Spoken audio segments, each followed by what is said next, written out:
Welcome to the Everygirl Book Club. Come for the plots, stay for the thoughts.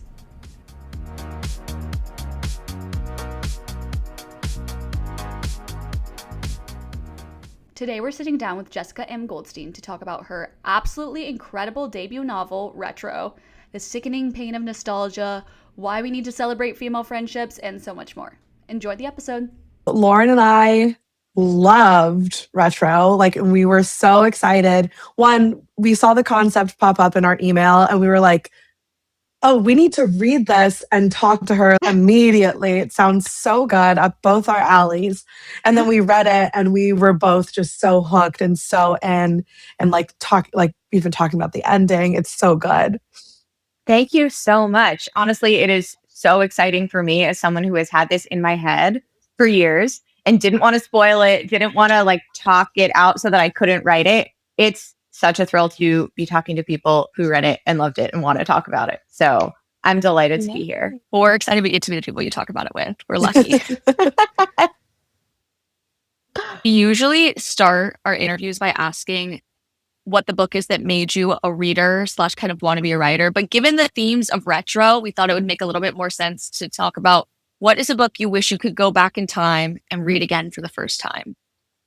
It's such a good question. I will say that the books I read and loved as a child that helped me become a reader are books that even now when I read them as an adult, it is kind of like reading them for the first time because your vantage point is so different. I've thought so much about the books I really loved were all these portal to another world books. It was Alice in Wonderland, The Wizard of Oz, The Phantom Tollbooth, Peter Pan, just this idea that there was a more magical world that was accessible from our world. You just had to find Narnia in the wardrobe and you could get there, was so romantic and appealing to me. And in a meta way, of course, was what reading was doing for me, even as a kid. Those are the books that I really feel like, even though I'm not reading them for the first time, it's as if I am. I'm a big Elena Ferrante freak. Obsessed with her. Do not get me started. That is Lauren. Obsessed. And well, this is the thing. I knew you get it. That's why I had to bring it up. And I have friends now who are reading, because of course I never stop telling people to read Ferrante. As summer is coming, what an important time. If you haven't yet, it's not too late. If you're in line, stay in line, read Ferrante. And to watch them discover all of those twists, all these character reveals, all these moments, it's so brilliant. And then it also is twisty, really, as a soap opera. I'm like, I don't want to spoil anything, but to find out things that we find out about some of these people again for the first time.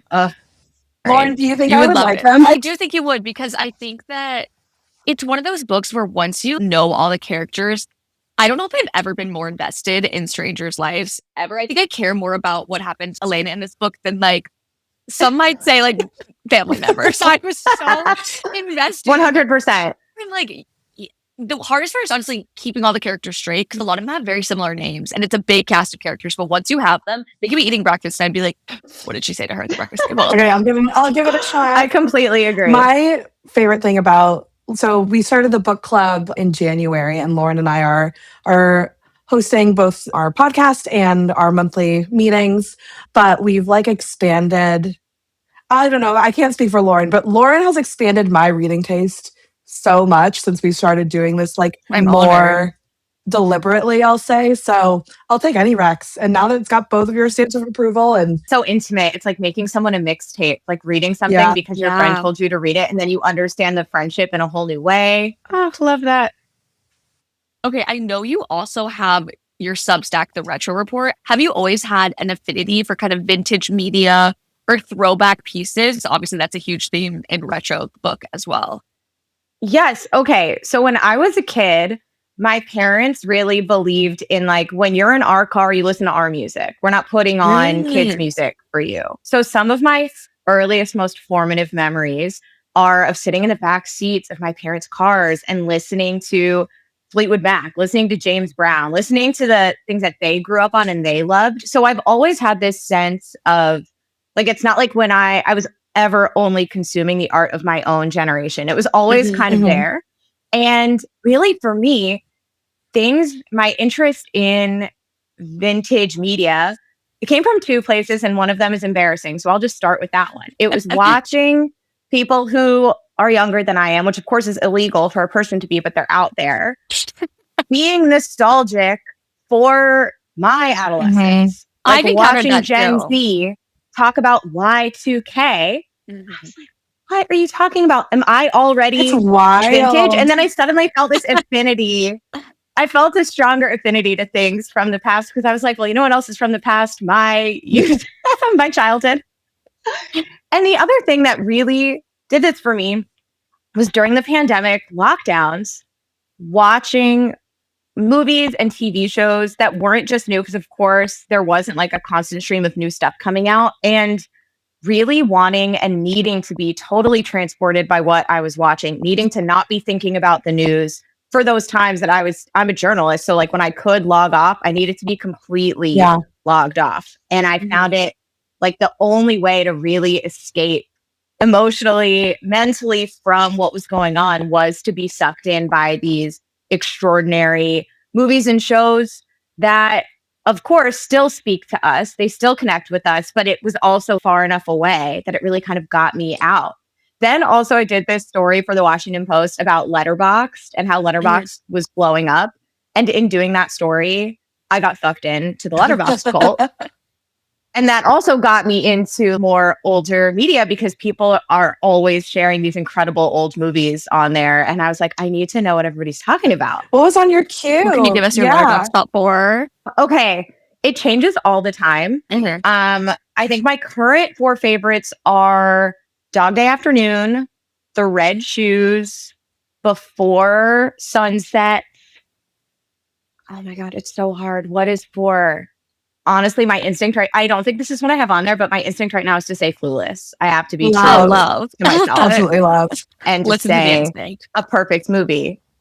Okay, I haven't seen the first one. I'll have to add them. I'm so excited for you. They rule. My pandemic was filled with like, you're right. We were always all seeking like ways to escape. I was of the like, I'm going to sink 1,000 hours into Animal Crossing, the video game variety. Like it was addicting. And like, I was working at a different company at the time, but like, it got to the point where I was like, I finished my work early and I'm like running to the living room to like grab my Nintendo and play these games. But the like need to escape to something else is just so relatable. I was also in like a very small shoebox apartment in LA at the time. So you know what else? I can't believe I didn't think of this. I just did this story for the New York Times about why do so many modern movies look so meh? Like, of course, there are still gorgeous movies being released. Sinners, One Battle, La Chimera, but a lot of things have that kind of flat, straight to streaming look. Yeah. And I think that's part of why I'm so drawn to, and people who love film are drawn to these older movies when things were actually shot on film or they're shot in Technicolor. The craftsmanship is just, it blows you away. Sometimes it's like the same way that you desperately need to eat the most delicious food on earth. Sometimes you just need beauty, like your eyes are starved for something that's really going to blow you away. We're going to talk a lot about nostalgia, obviously, but that brings up such a good point when I think about rom-coms right now, is you'll watch a modern rom-com and it's like, this is good, but like something is slightly off. And then I'll go back and I'll watch You've Got Mail or When Harry Met Sally, and there's this just like almost impossible like to describe like intangible feel to the medium of the way it was shot that just like brings you back to that moment in a way that like is missing from movies today. I completely agree. And I think one factor, this is a whole other conversation, another thing I'm obsessed with, is that people are getting a lot of cosmetic procedures done. And so a lot of the people in the movies they have that kind of uncanny valley face. They're sort of real, but they have veneers, their eyebrows don't move. And when you watch older movies, it's really staggering how even characters who are supposed to be the hottest person in the movie, like they have real teeth and their faces move and the men's hairlines recede as God intended. And so there is, I think, something more intimate and human about that. And of course, in real life, we know this, and in movies, they forget it. Like romance is about vulnerability and humanity and things having raw edges. And that's like what's actually sexy instead of what's kind of sterile Yeah. technically appealing, but practically like almost repulsive. And it reminds me of Euphoria this season. Everyone's like, I didn't even watch this season, but there's someone who's like supposed to be giving Pilgrim, and she has their like she's iPhone face. Like she doesn't look like Pilgrim. Oh God, I haven't watched either, but I can only imagine. I think it's Yeah. everywhere. I know it definitely is. Like, I don't know if that's one that's going to make it on my list. After the reviews, I'm like, I think I'll just, my Euphoria journey's over. I respect that. Honestly, your time on this earth is precious and finite. So Tap limited. out of things that aren't working for you. We talked a lot about how the past is really resonating with people right now, kind of like as a source of escapism during COVID, or now, like, obviously we see so much like good old days, political rhetoric, endless reboots, sequels, prequels, and even books like Yesteryear finding huge audiences. What do you think it is about these stories set in the past that are drawing people in, and why did you want to use that as the setting for retro? So I desperately want to be hopeful about the future, and I find it very difficult. And during the time when I was writing retro, it was late 2021, thick of the pandemic, and it was so hard to imagine that anything was ever going to get better. It was very easy to imagine the ways in which everything could get worse. The climate, the economy, fascism on the rise. Like, it just felt sort of relentlessly bleak. And I think, that I'm not some like special person for feeling that way. I think so many people feel that way. And some of that is kind of doomerism responding to, let's just say, like fossil fuel propaganda that wants us to feel like the climate is beyond saving because that's how they profit. But some of that is just people looking at reality. They're like looking at their bank account and then they're opening Zillow. And they're like, I'm not really sure how any of this is supposed to work, but okay. And I think that it comes from the alchemy of a very real feeling, a very legitimate response to current conditions. It is accurate that it was easier for our parents' generation to buy their first home than it is for our generation. The climate was better. All of those things are true. And everything that's over has a satisfying arc to it. And we know how it turned out. And so even things in the past that we know were bad, that we know were awful, I think they can be strangely comforting emotionally, because at least we know the ending. Yeah. At least we know. Even if you think about some of the most horrible, harrowing episodes in American history, if they're over, we get to be like, well, at least we know how the American Revolution turned out. I'm sure while it was happening, no one was romanticizing it. No one was like, wow, I bet in the future they're going to be so nostalgic for the Battle of Lexington and Concord. Like, no. But now that it's done, we all get to tell it in this really like pleasing, tied up in a bow arc. And when we think about the past, we all know this just from our own lives. Unless we're being really honest with ourselves, unless you're like cracking open your diary, you're not remembering everything about it that was bad. You're not remembering the parts that were boring, frustrating, ugly. And even if you are, you're remembering them with that tinge of, oh, but I was so innocent. Oh, it was young. Like, oh, it's that breakup. When you were in it, it was not cute, Yeah. But looking back, everything just feels so much more like sweeter and softer and safer.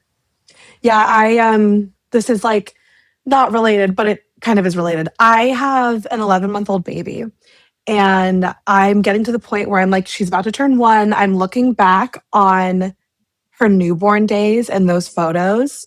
And when I tell you, I have never been more of a zombie in my life than like the first few weeks of her life. Like, no sleep, crying, leaking breast milk everywhere, just like literally hating life. I look back and I'm like, oh my God, let's do it again. Like remember how beautiful it was? Yes. And it's like your brain like forgets the reality of it because there's like this comfort of going back to something familiar instead of facing the fear of like you said, the unknown. Oh my God, that's a perfect example of this. Here I was thinking about, like, you know how your hangovers, you forget and you just remember partying? No, I feel like that's really true in terms of all of us wanting, well, people are tiring from it maybe a little now, but this like reboot sequel. Mhm. Obviously, it's like profit driven as well, but I feel like people are more willing to revisit characters they know and are nostalgic for than like go to the movie theater to see a movie that they don't know if they might like. Like, I have to walk out of my house, spend $20 on a ticket. What if I don't like it? Whereas like another, oh, I know I love Miranda Priestley, so I'll go see that, you know? Completely. I think you're absolutely right. People are tiring of it. And yet it plays on this risk averse side of people where it's like, well, if I don't have that much money and a movie's so expensive now, do I want to see something that might not work? Or do I want to see something that even if it's average, at least it's familiar? And I'm so glad that people are sick of that because, of course, I'm sick of that. But I get exactly where it's coming from. Okay, we talked a little bit. I think you mentioned the Phantom Tollbooth earlier. And I think in your Substack, you were talking about how when building out Retro's world, you were really influenced by like the Phantom Tollbooth and Back to the Future in the vein that they're otherworldly and like obviously impossible, but they're easily digestible and they feel like they could be real. Like, sure, this car could go back to the future. Can you walk us through a little bit of the process of what it was like building out Retro's world? Yeah, absolutely. So I started out just with the wordplay, like just the portmanteau of time travel agency. I thought that was so funny, like just to me. Yeah. And I think offices are deeply strange. And of course, time travel is its own zany thing. So I love the idea of putting them together. So I always knew that it would be the kind of speculative fiction that was rooted in reality, that it wasn't the kind of like science fiction story where everything in it is completely made up and invented and you're on other planets and there's robots and aliens. Like I wanted it to be just like a hack step outside of real life. And it took a while to kind of figure out like, okay, how do I execute that?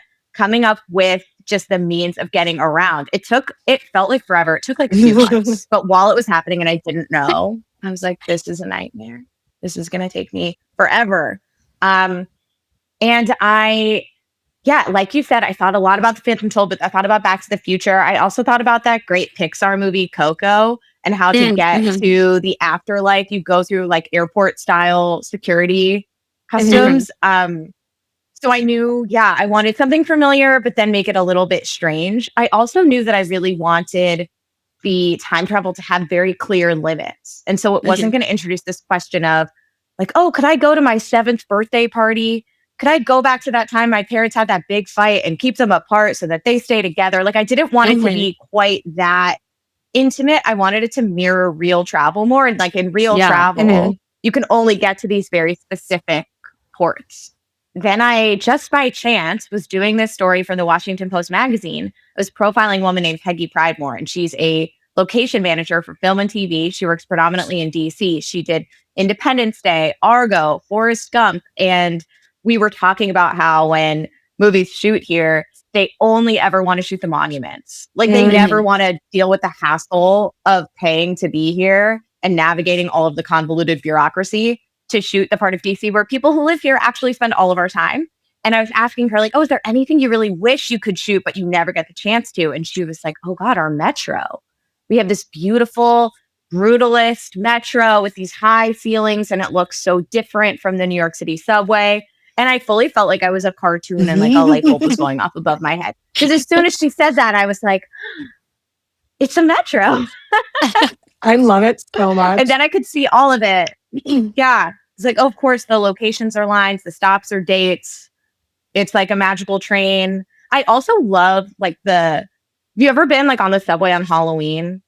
Or after like there's a concert and a big sporting event and whatever, and you're leaving Madison Square Garden and you see all these people and it's so exuberant and they all look like they're from different planets. Yeah. And I just loved that idea of like, okay, we're all on this train car together and some people are fully dressed for like the Wild West and some people are dressed to be like 80s punk rockers and everything in between, just kind of like bumping up against each other. Yeah. It's such a fun setting. I started Eternity on the plane last night. And it kind of reminds me of that, where there's all these different kind of like aesthetics. It's very chaotic, but still rooted in our world. And I know Gary and I talk about this sometimes because she's a big fantasy reader. And I really like fantasy, but I feel like I have to have a sense of relatability. So I love fantasy that's like in our world. But like you said, there's a secret aspect that we don't know about. And I don't know if it's were talking about earlier, like the hope of, well, maybe I could be magical. Yeah. I love that you're finding a way to celebrate Dua Lipa's wedding, even from afar, by watching her husband's movie. Exactly. It's so important for all of I us to pretty be much was there. participating in the wedding of the year. I couldn't go. Like, I was supposed to be in the video, but obviously eternity was like a close second. You know what else? Okay, this might just be me. I'm not a big games person, and I felt like the way that I wanted the sci-fi pieces of the novel to work, you know, when you're in a party and someone tries to explain the rules of a game to you, Yes. and you're like, this is a different language. I'll give You're this like, person, yeah. It's like, all right, you have 30 seconds before I'm checking out of this conversation, and I'm going to go back to doing what I was doing before. And that's sort of how I felt, as I was like, okay, if anything in here, if the explanation is taking too long and we're like losing story momentum, like I'm bored, the reader's bored, like we're out of here. No, it was done in such a way where it's like immediately I'm like, yeah, no, it's a train. It goes to the stops. Yeah. Like, yeah, I'm in. Easy. Like this probably already exists somewhere. Like, sure, yeah.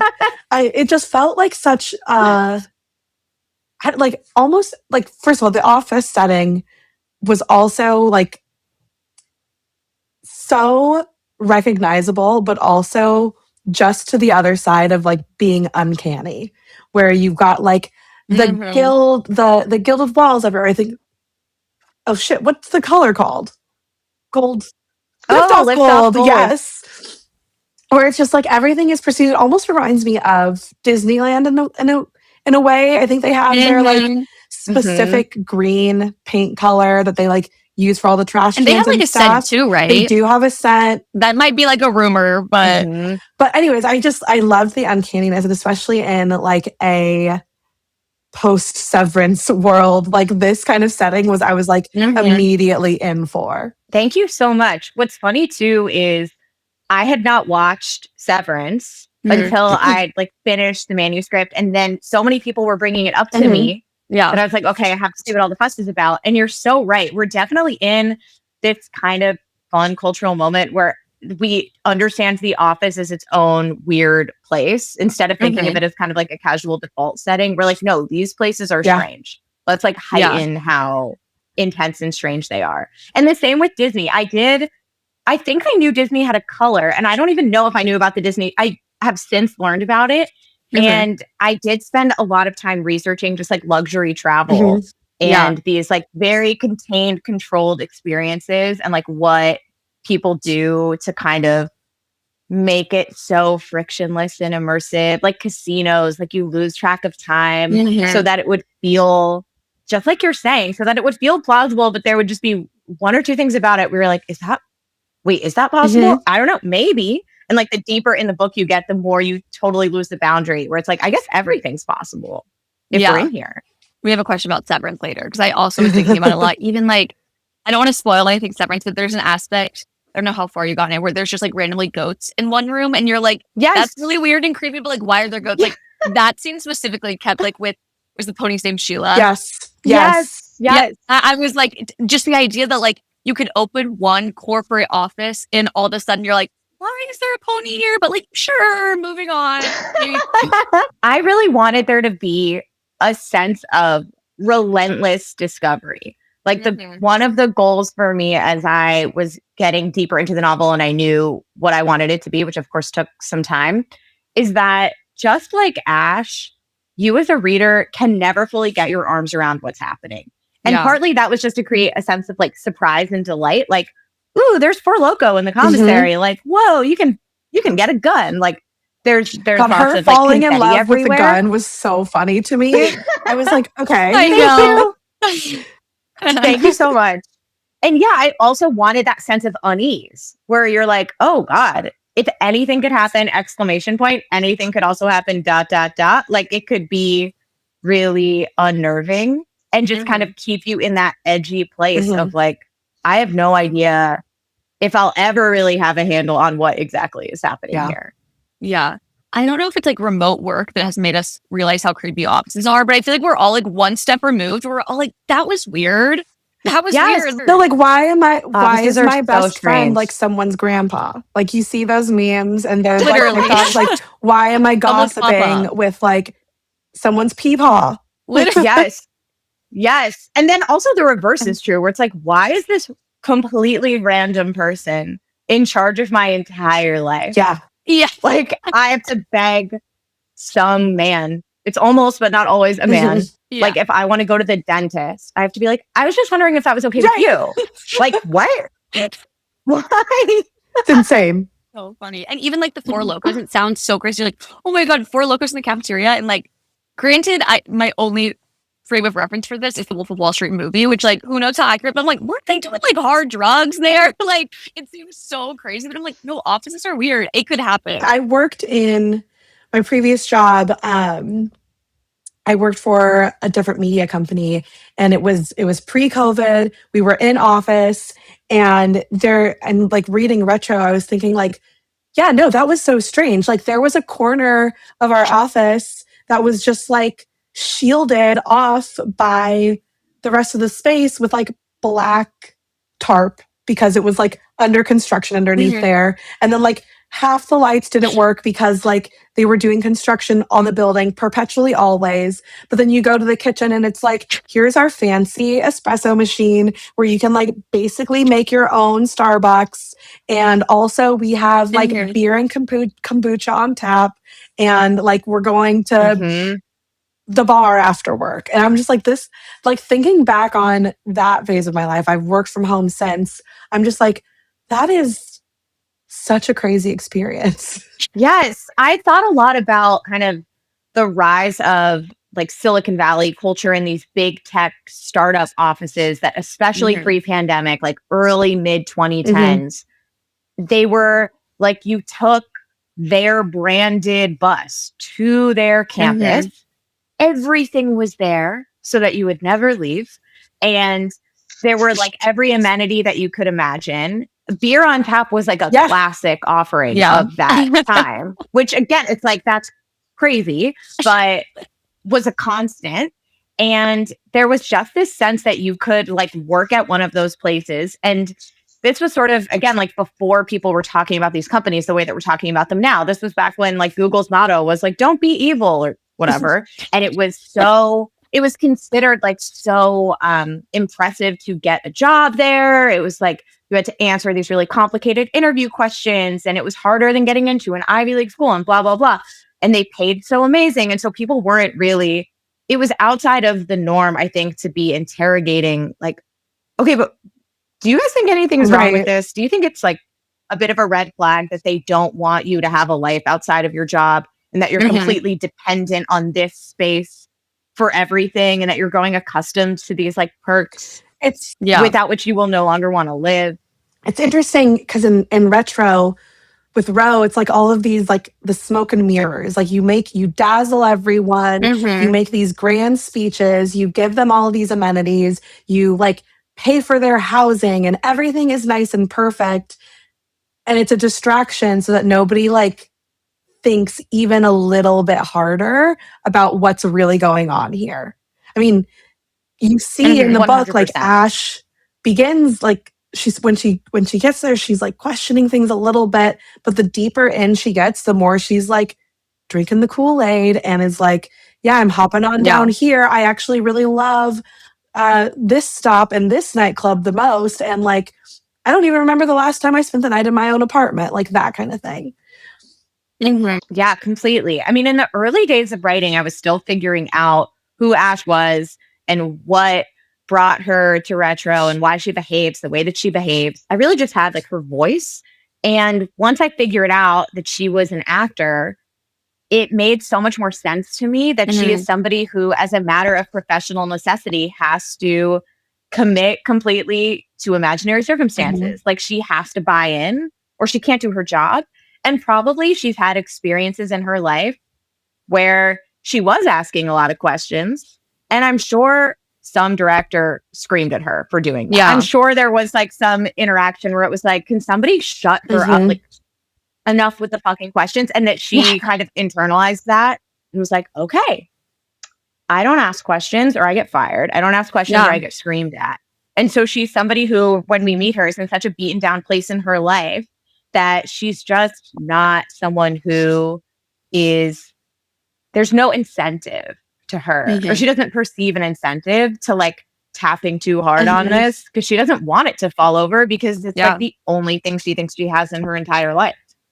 I was going to say, I think it's really interesting too, how what's so realistic about retro and why it feels so realistic despite having like time travel and obviously magical metro systems is that one of Ash's big motivators, obviously there's like her loneliness, but also there's debt, which I feel like it's so just like concretely American to be like, I need a job that is morally questionable because I have so much money I owe to, I don't even really know who, but like someone in the government. And I think that that being her motivator too, it's like, yeah, I could leave this job, but I have a free apartment. Yeah, I could leave this job, but like it's paying me the most I've like ever been paid. And the fact that she's getting a free apartment, I feel like now, or to stay at a job that's like you're kind of side eyeing, it's like, I don't know, but they have like cold brew. Like the Yeah, bar is totally. so much Yeah. lower now. It's like they let us order from like whatever slop bowl restaurants nearby. So like now I don't have to pay for lunch, which like it's really helping the budget. Like Yes. Mhm. Yeah, absolutely. I mean, Ash's financial situation is both it's on paper, it's like catastrophic and it's also totally ordinary. It's the situation Yeah. that so many people are in. And I think that, you know, when you think about like her relationship with her best friend Pebbles, who just comes from a more privileged background, and Pebbles is always telling her, like, ask those hard questions and follow your passion and do what's right Just for quit you. your And Ash is like, job. that must Yeah. be nice. Yeah. Yeah. It's no like manifesting influencer who like has millions and they're like, write that you want to be rich 3 times in your journal. And you're like, Yes. I'm trying, girl. I'm trying. Yes, totally. And I hope anyway, part of what makes Pebbles relatable is that she is saying that from a place of profound love and faith in her friend. Yeah. She's like, I absolutely believe in you. Why are you wasting your life doing something that doesn't matter to you? And Ash is like, so I don't know if you've ever heard of a bill Yeah. that you couldn't pay. I don't know if you know what that feels like. And, you know, it turns out that Pebbles really doesn't know what that feels like, which doesn't mean that all of her advice is wrong, but it does No. mean that she lacks like a very critical piece of life experience that I think would help her have a more nuanced understanding of what Ash is going through. Lauren and I perused your McSweeney's bylines and had so much fun with those stories. So I do want to ask a little bit too about how that particular side of your writing experience and your voice lended itself to the retro writing experience. So I've been a fiction writer all my life, like even as a little kid, was writing stories all the time and got into journalism as a teenager and then in college and as a professional. So it's like a part of me that's always been there, but it's been like a bit on the back burner. And I'm so happy that you really enjoyed those McSweeney's pieces because it is kind of a similar digression from journalism in that journalism for me, it's part of what makes it so challenging is that there are so many limits, and those limits are necessary and good. Like everything has to be true. That has to be a real quote. There's also limits that are, I think, ultimately serve the work, but there's still limits. There's word count, there's deadlines, there are like kind of all of these restrictions. And of course, depending on the outlet that you're writing for, there are limits of tone. There are things that you just cannot there's language you simply cannot use in the New York Times. Even if you're quoting somebody, they take out profanity. There's kind of observations that you might really want to make in, let's say, like a women's magazine. But if it's a profile of a celebrity that's on the cover of the magazine, there's like limits to how open you can necessarily be. And I think that limits often force us to be more creative and more interesting. And I'm grateful for those limits when I do that kind of work. And there are times where I like run up against that limit and I'm like, but I have something else to say. There's something else to do here. And often when I write something for McSweeney's, it's because I'm covering the news or I'm just reading the news and I come up against something where it's like, well, I have something to say about this that is beyond the bounds of what journalism can express. Even though I really think, you know, the best satire is actually saying something that is 100% true, but it's taboo. It's like the thing you're not allowed to say. It's kind of beyond the limits of respectable civil conversation. And of course, you're exaggerating things and like making it funnier. And I felt like with retro, it was taking that one step further of this sense that I had all of these feelings and ideas about real life, about how hard it is to be hopeful about the future, about how tempting it is to spend all our time thinking about and daydreaming about the past, about these big existential questions of like, does anything I do really matter? Am I spending my life on something worthwhile? And how will I ever know? And it was like reality was not a big enough container for the feelings and ideas I had about reality. Like I needed something more expansive than that. And that's been one of the great joys of writing, not just fiction, but speculative fiction, is you really have this whole other like arsenal of writing tools to, again, it's really just trying to do the same thing that satire does, that journalism does. You're just trying to get across something that is true. But it's like having a whole other means by which to do it, like cracked everything open for me. And I just felt like, I haven't had the opportunity to do anything as a journalist that's as ambitious as a novel. Like I haven't written a nonfiction book. And so just to have like that big expanse, that like real running room to go so deep and wide was like an absolute thrill. Well, I loved it. I loved your voice so much in this novel. Like the observations you made and the tone you made them in, it was like permission to laugh at how absurd so much of our life is, in a way that kind of brought back that hope where it's like, yes, it's all insane, but like we can at least all laugh at it together and we're all in this together, instead of just being like, oh, another corporation is doing something really scary. Like, what should I feel? You know what I mean? It's like poking at the absurdity of it all. Like you're reading it and you're like, and sometimes you're like you're scrolling through the news, you're reading articles, you're like getting blasted with headlines. And it's like, I stop and think, I'm like, I can't believe like this is the timeline right now. And there's no like real outlet for that, because you obviously have real life and you're going from like your job to dinner to plans with friends to work again. But like allowing yourself to stop and like think about like, no, this is all actually insane. And like everything is actually as crazy as it like feels like it is. And this novel really pokes at that, where it's like everything is being lifted up. Even when they go back in time, it's like, no, that's all crazy. It's all crazy. Yeah. Yeah, I think that for me, there's nothing more absurd than reality. Like it actually is. Real life is so ridiculous. Every headline feels like it belongs in the Onion.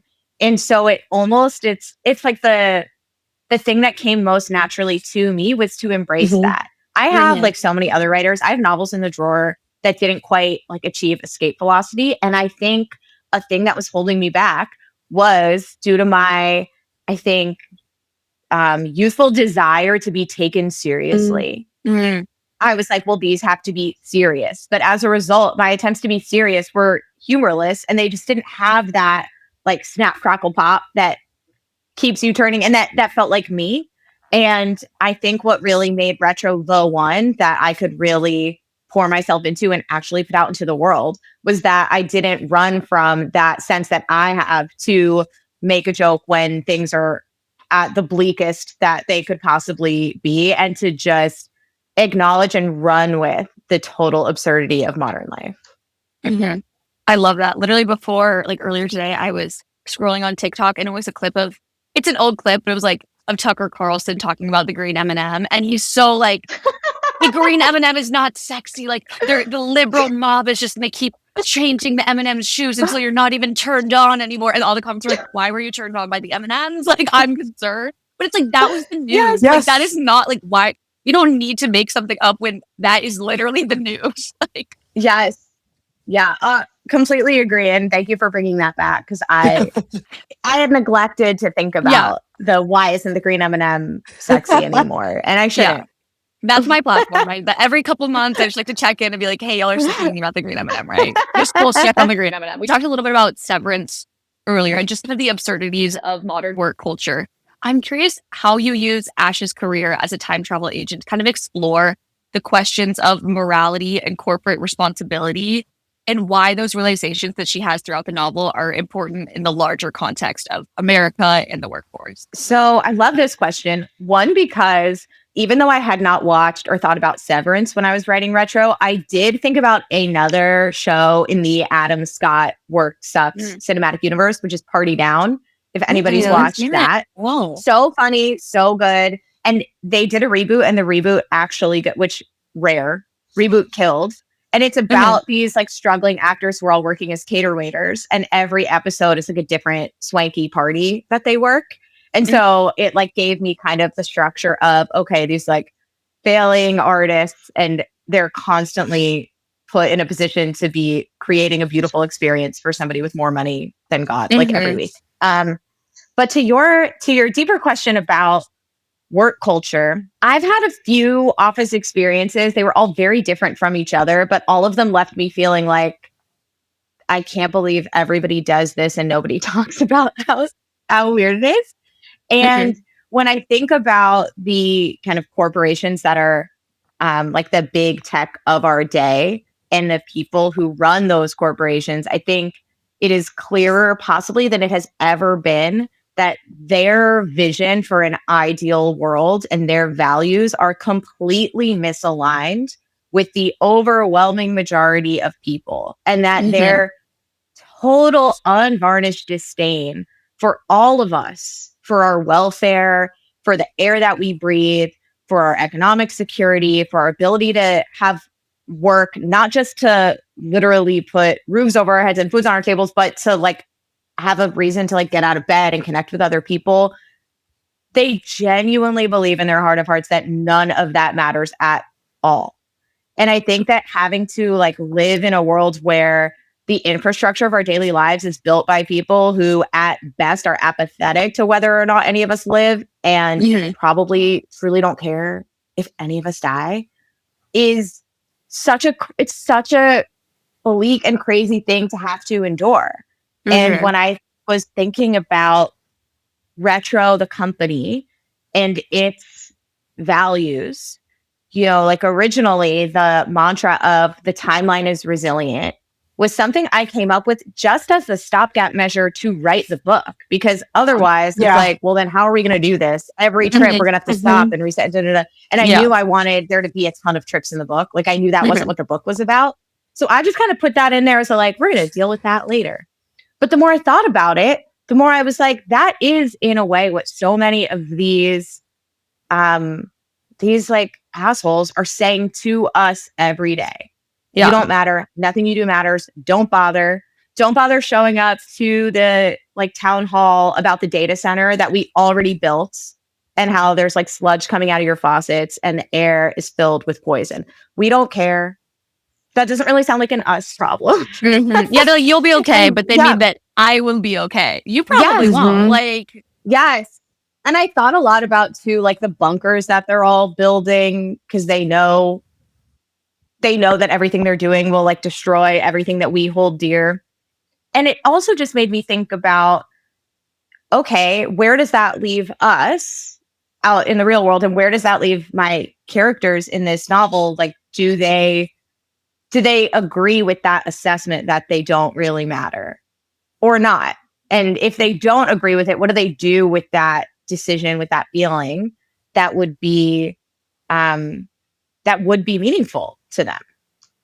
I also feel like just the idea that if America created some form of time travel, it would obviously never be used for anything that could help the greater good. It would be used for bachelorette trips. Like that is, I think, the most realistic thing about the novel is I'm like, there would be a bachelorette trip to like a very problematic period of American history. Yes, I thought about this so much because I really believe that once you're introducing time travel, for instance, everything else has to be so plausible. Like it just has to be bulletproof. And it couldn't be about like writer wish fulfillment of like, what do I, Jessica, think it would be so amazing to use this technology? They're not using it for that. And it's really easy to see what we would use amazing technology for because we already know. It's like, wow, we have all of this. Are they using it to make even like, can we have mass public transit? They're like, no, that high-speed train, it's never coming. Can we have a high-speed train? Could we have a high-speed train? Could we have commercial flight that doesn't make you feel a sardine? Like absolute, just like cattle? Yes. So it was almost like really having to hold the line on like, okay, I know that I might have my own fantasies, but the only way that the book works is if I am ruthless about what this technology would actually be used for. And it would absolutely just be used for luxury travel for the uber wealthy. Yes, it absolutely would. And also a huge part of this novel and kind of Ash's emotional journey is obviously nostalgia. I'm curious, what's your relationship with nostalgia? Are you someone who tends to look back, or are you not like a super sentimental, nostalgic person? I'm so sentimental. It's awful. um, I I love to look at old photos. Like when I'm home, I'm like pulling the albums off the shelf always. As you know, love to like read old books and watch old movies, listen to old music. And at the same time, I, through writing retro, have really spent a lot of time thinking about, okay, but what is the insidious thing that is going on here when any of us believes that it is um, an irrefutable fact that the past was better than the future could ever be. Like, what does that do to our ability to create a present and a future where we might actually thrive and really want to live? Because we're not going to be able to go back there. It's been interesting to see among our peers, like people already kind of making certain choices that are, I would almost consider like healthy nostalgia. People saying like, my kids aren't going to have screens and we're a landline household. Like using, kind of giving everybody like a 1995 childhood, but not in a way that's like the present sucks, but in a way that's like, I actually have the tools I need to build a present that is meaningful and beautiful to me. But yeah, I am really nostalgic. I'm working on it, you know? I would love to be in the present all the time. More. Yeah, I would love that. I mean, so much of the writing is like aspirational. It's not like writing a novel because I'm like, I have all the answers. I figured everything out. It's like, I have all the questions. And I hope that through writing this and then for people reading this, it gives us something to help, like, gives us something to grapple with as we're thinking about all of those big questions.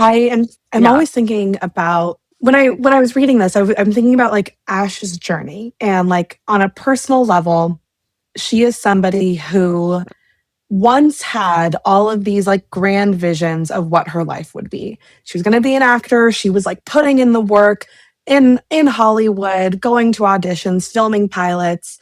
And then when all of that didn't pan out the way she wanted to, she kind of just got lost in the monotony of like every day and like lost the ability to look forward and have hope for the future and build towards something.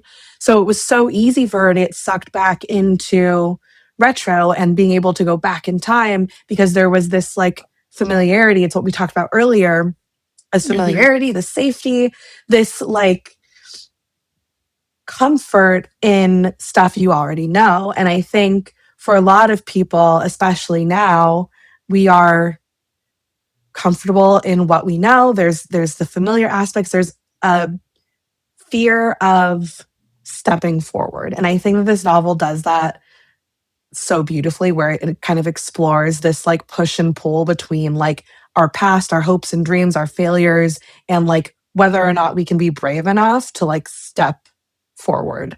And just, you know, as someone who's living today, I feel like I could relate very much to like Ash's personal journey outside of, you know, the sinister time travel megacorp.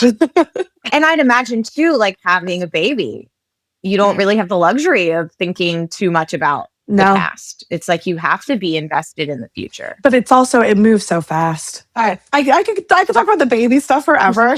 Let's not. You know what though, with Ash and her struggles, one of the reasons that she's an actor, partly because of the weird like spiritual thing of writing where it's like she was always going to be an actor and I just had to find it, which sounds very pretentious, but it is really how writing feels, which is so weird. Acting is in some ways like the most, or one of the most extreme versions of what all of us kind of deal with, which is mass uncertainty and randomness. And it's so stripped of any connection to, well, if you do this and you do that and you go here and you go there, at the end of the rainbow, ta-da, you're in a movie. It's not like, oh, well, if you study really hard and you're smart enough and then you can go to medical school and you can become a doctor. Not to suggest that that's easy, but it's like a real path that exists. And Ash is living with a level of total uncertainty and lack of control about her fate that is incredibly difficult to withstand. I certainly feel it as a writer as well. I feel like writers have a bit more control than actors, but it's still like anything could happen or not. And you're living with this like hope, despair cycle that can really wear you out. And I think what you're saying is so true. Like everybody is dealing with that in some part of their life. And acting and Ash's journey is like a particularly heightened version of it.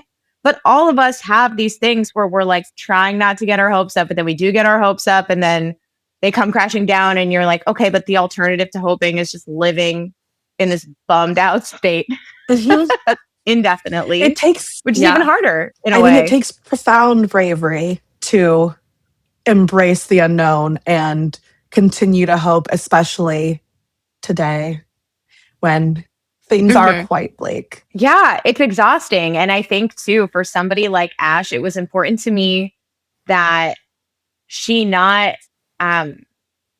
make a radical change based on something coming to her from without. Like it wasn't going to ever be, this is a light spoiler in case people watching this have not read the book. It was never going to be that like she got an email in her inbox and it was like, we have cast you in this movie.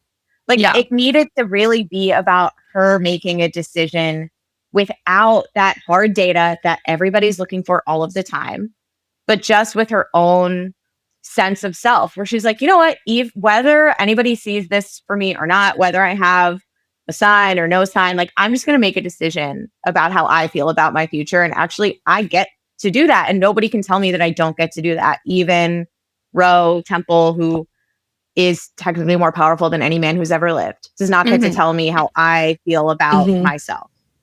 Yeah. I feel like Ash is such a relatable character too, in that she's always yearning for this sense of community and this idea of like someone will see her true self and still be like, you belong here. Like she will, even when she's doing the time travel, she will enter an era and it'll just be like, these people see me, I belong here, which obviously she doesn't really, I guess, spoiler alert, find throughout the novel. But I think that, I mean, not all of us are going back in time to find that community, but it's obviously something that we all relate to. Like everyone wants to feel like you are, yes, in a community, but also in a community and embraced along with all your flaws, not like in spite of them. And I wonder what you hope that readers kind of take away from her emotional journey. And I don't want to get into too many spoilers, but obviously the ending is very shocking and it's a little bit stark. Like I loved the ending, but it's kind of, it's one of those ones where you're kind of just dropped and you have this information and you're like, oh my gosh, Ash. Yeah, you're like, wait, no. Totally. There's got to be some more pages here. Yeah. Like, I'm almost done. And it's one of those ones where I wonder what feeling you kind of hope the reader leaves with. Okay. Well, I will say, as far as the ending goes, I wanted there to be room. I wanted to write an ending that was emotionally expansive enough that it would almost be a way for a reader to figure out for themselves, wait, am I in a really hopeful place right now? Am I in a really cynical place right now? What do I believe based on the information that I have?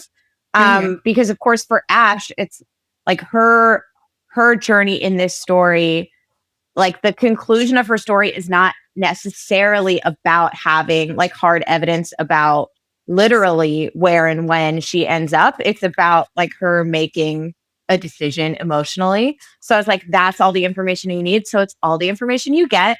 And I hear you, and I love that. I love that you felt that way about it. And I hope people in book clubs like argue about it and disagree about like what's really happening there. Ash is someone who, when we meet her at the beginning of the novel, she is profoundly lonely, but she's also not as lonely as she thinks she is. She's kind of forgetting to count things in her life that really do matter.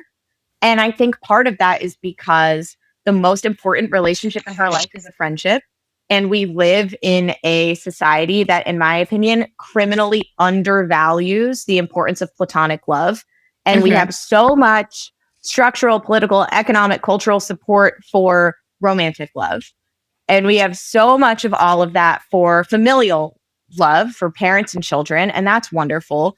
But friendship, even though we know that friendship is so mission critical for all of our lives, for our emotional and psychological well-being, for our longevity, for getting through the day, we really treat friendship like a second class relationship. Even when you think about the way that sometimes people will say, oh yeah, she was my best friend, she was my bridesmaid, which is like, okay, so the best thing your friend can do for you is exist in service of your romantic relationship with someone else. Or like, oh, she's the godmother of my baby. Beautiful. But again, and so I think as somebody who I am a true romantic for platonic love, I just think friendship is so sacred and special. And I think one of the real issues for Ash is that she is in a really challenging phase of that friendship. It's so difficult when you're used to being in the same place as somebody, like if you met them in school or you were both entry-level employees, and then one of you just takes off, or somebody moves, or someone gets married, or somebody experiences real loss, somebody gets the major promotion, someone becomes famous, whatever it is, and you're not in lockstep anymore. And she's struggling with that. But I think that at the end of the novel, this is, I guess, a spoiler, but I feel like by this point, Ash actually, the material conditions of her life have not changed. If anything, they've gotten a tiny bit worse. But she understands the value of what she had. And she's willing to fight for it and show up for it and believe in it, even though it's like what Rose says to her. He's like, you're literally a child-free renter with no siblings. Yeah. You don't talk to your parents. And she's like, I know that the relationships in my life matter to me, and that's enough. So if anything, I don't want to say anything prescriptive about how to feel about like the ending or anything like that. But I will say that for me, one of the things that came out as I was writing was that it made me really double down on like friendship really matters, and it's worth it always to fight for that, even when it's inconvenient or complicated. It's like, and to not accept the kind of messaging that we get that your friendships aren't that important, or like, of course you don't have time for your friends now that you have whatever, and to instead really be present for those relationships and value them. Because I think if Ash had been able to do that earlier in the novel, she wouldn't have felt quite so low. I love that so much. I'm also a platonic love romantic, so very much identify with everything you said. And I think that it's really important to have these stories out there to platform them in a way that it shows that you can be just as changed, you can be just as impacted by a love that doesn't have any romance as you can your mom. And that's such a good comparison, like familial love. We can obviously accept that as completely appropriate and like normal, or romantic. Like if you were to move to live with a friend, people will probably be like, yes, you're just gonna pack up and move to like be near your friends. But if you were to move for a boyfriend, be like, oh yeah, of course, like that makes sense. Absolutely. Yeah. Honestly, I could talk to you for another hour about this alone. So yes, just yes to everything you're saying. Okay. Another aspect of this novel I thought was really, really fascinating is the commentary on modern dating culture. And I called it a love triangle in our questions. But now that we're in spoiler zone, we know that it's like quite possibly the like an anti-love triangle. Love trial. Yeah. Like that's right. Like you actually don't get to choose. Both are not even available as an option if you wanted them. But I think it's really fascinating. And one thing that I thought really stuck out was how when Ash is with Frank, she's kind of writing off these red flags to her coworker. She's like, yes, like we haven't talked about like his view on Jewish people, but like he is really present when we're there. Like his political views are horrific. Whereas today, the modern red flag is more of like, he's not responding to my texts, but like he's really busy with work, and like seeing that parallel in such stark ways between like past and present. And like, surely there are plenty of men with horrific political views in today's day and age too. But I'm interested in kind of what your thought process was on dating and romance in the novel. So Frank was one of the first characters that I had, like in the earliest days when I had like 10 pages of this. And that was just from a place of thinking about what contrasts would be really funny and knowing that there would be some element of mystery in the book. And sort of the same way that you like throw a swimsuit in your suitcase because the hotel's got a pool. I was like, well, there's going to be a mystery. I should give her a detective. Like, let's just have him in there. Yeah. And then in the same way that like your feelings about a person in real life can surprise you, I was surprised by how real their relationship ended up Yeah. becoming, because he started out as like a bit, I just thought it would be funny. And I think what makes that relationship work is that Ash is someone who struggles to be genuine. She really struggles to be vulnerable, but she feels like actually she is able to do that when she's playing a character. And so when she's on these trips, she's like somebody else. She's like 1937 Ash. And 1937 Ash doesn't have 2017 politics. And frankly, 2017 Ash doesn't really have, she's not a very politics in civic-minded general. politically. Yeah. So for her, it's like, it's vacation rules. Mm. So she's like, I'm not looking too closely at this. Like, we're in 1937. That's just how things are here. If she were evaluating him as a modern man, a lot of that would probably be unsettling to her. But the same way that, like, when you're on a trip, you're like, no, Italian guys are just like that. It's not the same. It's the rules are different here. Because whatever. it has an expiration date. Like, even if their relationship becomes so real to her, but like she always knows that, like, this is spoiler, but like he's gonna die, and like there is a time limit on their time together. And I think there's like, for Ash, there's a safety and being vulnerable with someone that she knows like doesn't matter in the grand scheme of things. Completely. He's like a perfect stranger. And I think, Ro talks about like your vacation self and the person that you're able to be when you're away from home. And I wish I could be that person all the time. And I did want Ash to get to have that experience where it's like, oh, if she wanted to be this vulnerable all the time, she could. And she's seeing the sort of costs and benefits of being that vulnerable. And I think she discovers in her time with Frank that with the right person, that sort of vulnerability is the only way to experience the intimacy that she is so desperate for. And the only reason, as you say, the only reason she's even willing to attempt it is because she's like, whatever, this guy, he's not even real. He's like not a real person to me. He's going to die. I like that no matter what decade you're in, the performance of being a woman on a first date, like you can be an actress, you can be whatever, it'll still be there. It's like you are playing a completely different character. Oh my God. So true. So true. And that Ash, like, I think for her, because it's supposed to be a performance, she finds it less offensive. Whereas in her real life, she's like, why do I have to do this whole rigmarole? This feels like a scam. But, to do that, to like go to 1937, it's like, okay, well, this is like a part. I'm in a play. I'm in the movie in my mind. It's like so exciting. It's the ultimate like romanticization brought to life. You're like, I literally, my falling asleep scenario, it's here, I'm in it. We've talked about, again, how hilarious this book is. And some of my favorite moments, like Ro as the billionaire embodiment of like every tech bro's dream, like him just being a caricature of like every vest wearing boy you went to college with. And like we talked about the bachelorette trips, like the idea that you're traveling into the past and number one priority is the Instagram dump. Like these different through lines throughout, I feel like made the book feel so realistic, but there's obviously a much more serious undertone. Like Ash has a very serious emotional journey. So how did you balance like these satirical moments that are obviously poking fun at kind of our everyday life while still keeping the tone serious enough to feel like it can hold Ash's story? So it's hard to say because it's almost more of like, you just know it, you feel it as you go. But I will say that I think for me, the key to humor in a book like this is it's not about things being jokey, and it's not about, with very limited exception, it's not about characters being funny on purpose. Like it's not that kind of almost TV style dialogue where things are really quippy and full of references. That can be very funny, of course. But for this story, the thing that makes it funny is when people are behaving totally in character and they don't even think they're being funny.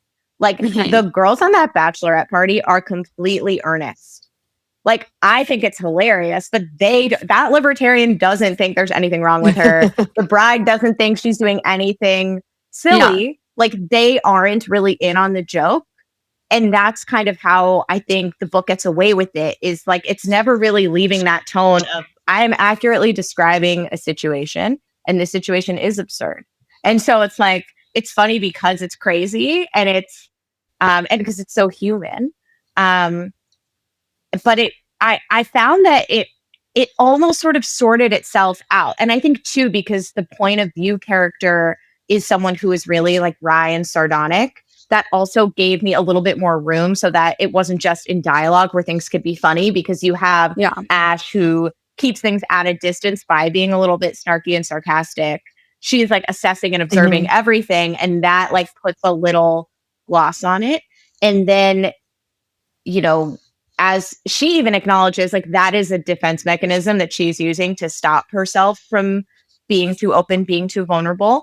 And so as the book gets deeper and you get to know her better, like that cracks. And that's when the parts of the book that are much more serious, they well up, because she'll be in a moment or a situation where like those defenses are down. One of my favorite moments, I want to mention this before we hop off, because I like literally laughed out loud, was at the very end. She's in 1845. She is getting a job at the factory, the mill, whatever it is. The person showing her the ropes is 13. Yes. 13. And she's like, Gracie's teaching me how everything works. And then like one single sentence, she is 13 years old. I just lost it. And then she's like, maybe I'll marry her dad. Yeah, she's also like, wait, by the way, is your dad hot and single? Is he hot? Is there a Mrs. Gracie's dad? Yeah. Okay, when I wrote that, this was a great note from my editor, because originally the ending was a bit shorter because I was sort of worried about readers like figuring everything out too fast. And her note was like, we need to see how bad it is. Like, let's let her sit in the horror of what is happening. And it was like, okay, well, how do I do that? I know that there are things, I ruled certain things out. And I just thought like, okay, let's just bring it all back to, this is a workplace comedy. This is a book about having a bad job. This is a book about having coworkers. And as soon as I got to that, I was like, oh my God, all of her coworkers are children. She is in a mill with a bunch of like limbless immigrant girls. And that's her new best friend. Her new best friend is I think Gracie she might be 11. They're so young. They're all so young. And then that too, to get back to like, how do you make it funny when it's serious? You know, when you're in a bad situation, and so like you start making jokes just to like, so that you're not scared. Yeah. Just to entertain yourself. And so that's kind of what she's doing, because she's the only person who knows what's happening. So when she's like saying to Grace, like, oh, guys where I'm from are always lying about their height. It's like she's just doing that. She's keeping herself off the ledge doing that. It's supposed to be an 8-hour workday. That is also one of my... Yes, and then she goes from being someone who's like not a joiner, and then by the end of the book, she's like, we need to unionize our workforce. She was like, working 10 hours, that's where I draw the line. I'm now part of the union. It's like, well, it took her a really long time to figure out why we need community, but she got there. Yeah, she got there eventually. I think it's hilarious too. We were talking earlier about your like coworker bestie being someone's Mima, and now it's like your coworker bestie is a child. Like, it is someone's literal daughter that should be in school. Yes. Okay, I have one last question before we log off. And this might be one of those ones where you're like, hey, I'm asking the questions. I don't have the answers. Well, obviously, one of Retro's biggest themes is the importance of staying present, and kind of it argues that becoming too fixated on the past or the future, we can kind of lose sight of where we are right now. And I feel like we live in a world where we're constantly encouraged to relive. We already talked about like all the reboot, like society right now is kind of trending towards look back, romanticize, or it's about chasing what you want next. Like waiting for the next package to arrive in the door, waiting for the next job, the next promotion. It was about looking forward or romanticizing the past. And I'm kind of curious if you have any advice, or how do you stay grounded in the present? It doesn't have to be full advice. I know you're asking the question here. No, I love this question. I wish I had a perfect answer for it. I will say too that was like a theme that also just emerged as I was writing, and I was trying to think about like, okay, what would be the psychological side effects of time travel. Like I was Yeah. thinking about the things that happen to your body when you like come back from space, or how you can get the bends if you come up too quickly Mhm. as a scuba diver. So it was sort of like, okay, but what's like the emotional thing that could happen to you? And that's where all of that came from, was just figuring out, there's no new technology without a toll. So it started as like a practical question that then became this emotional question that brought us to like exactly what you're asking now. Something that I do think about a lot is that every single part of our lives is finite, and that there is something in your life right now that you will be nostalgic for later. Like there absolutely is, because if you were to think back on your life, probably even the worst parts of your life, like I sometimes think about how much I hated pandemic lockdowns. I was in hell. I was not happy. And yet there were still experiences that I had in that time that I'm not nostalgic for. Like I wish I were still there. But like one of my best friends who used to live in DC, we saw each other every day. And she has since moved to another city, which is so selfish and inconsiderate. But it's like that time in our lives where we were at a friendship quantity high of seeing each other every day was really special. And sometimes what I will really try to do is I'll just think like, okay, in 5 years, what is something about my life right now that I'll probably be nostalgic for? Like, what is something that's a part of my life? And I honestly think it's usually the things that are very ordinary. It's usually the things that you're just not thinking about at all, that you take for granted, that are like, oh God, I'm really going to miss that. Again, like friends moving away from me is one of the most obvious ones, because we're all in this time in our lives where things can be a bit transient and people change. And it's like, oh, if you have like a routine where you're getting lunch with someone every week, or you're able to just go over to their apartment, like you're going to miss that. You will. I also think about that great Brian Eno line about how everything in its technology that you don't like now, that's like ugly or wrong with it, will ultimately become its signature. And how I've seen so many Gen Z kids talk about like bringing back flip phones, bringing back digital cameras. And so just thinking about like, okay, what are even like the objects right now that are special to me, that are going to change?